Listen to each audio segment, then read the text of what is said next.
Hi guys, Arpita তীব্র ব্লগে সবাইকে স্বাগতম জানিয়ে আজকের ভিডিওটি শুরু করছি।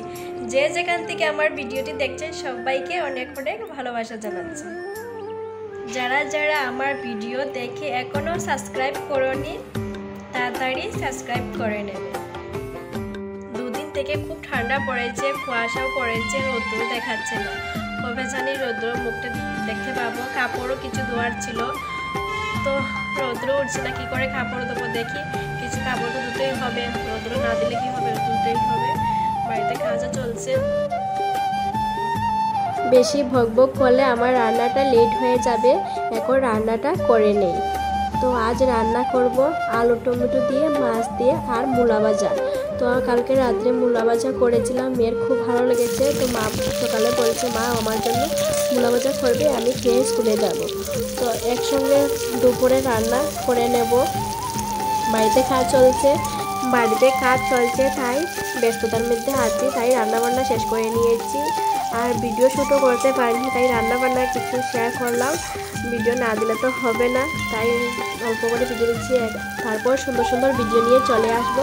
সামনে মামার বাড়িতে যাব, অনেক সুন্দর সুন্দর ভিডিও নিয়ে চলে আসব। আমার চ্যানেলটি যারা এখনও সাবস্ক্রাইব করেনি তাড়াতাড়ি সাবস্ক্রাইব করে নিও নিত্য নতুন ভিডিও দেখার জন্য।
সকাল থেকে ভিডিওটা স্টার্ট করছি, লাস্ট পর্যন্ত দেখতে থাকবেন।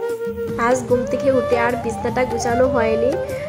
ওর বাবা ঘুমিয়েছিল, তাই বিছানাটা গুছাতে পারেনি। তো উঠেছিলেন, তারপর রান্নাবান্না শেষ করে ওদেরকে স্কুলে পাঠিয়ে এখন বিছানাটা গুছাচ্ছি। তো কিছু কাপড় ধোয়ার আছে, দেখি কি করি।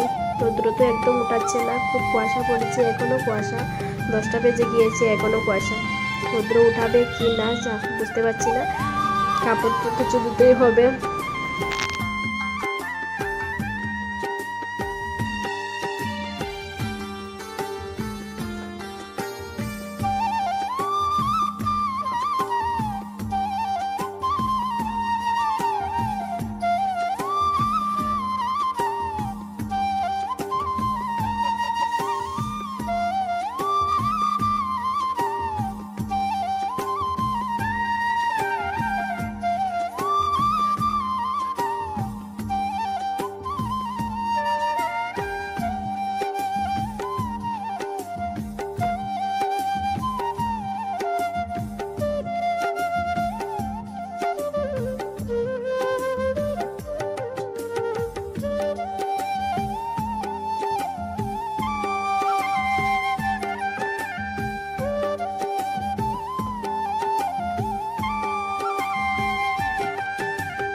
পিকনিকে গিয়েছিলাম, ড্রেসগুলো শুকিয়ে রেখে দিয়েছিলাম, ভিতরে ঢুকাইনি। তো এখন ভাবছি ড্রেসগুলো ঢুকাবো। দুদিন থেকে খুব ব্যস্ততার মধ্যে দিনগুলো কাটছে, কি করে কি জানি দিনগুলো চলে যাচ্ছে বুঝতে পারছি না। তাই ভাবলাম এখন ড্রেসগুলো ভিতরে ঢুকিয়ে নেই।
আজ ভিডিওটি এই পর্যন্ত, ভালো লাগলে লাইক শেয়ার কমেন্ট করবে। নেক্সট ভিডিও নিয়ে চলে আসবো, ততক্ষণের জন্য সবাই ভালো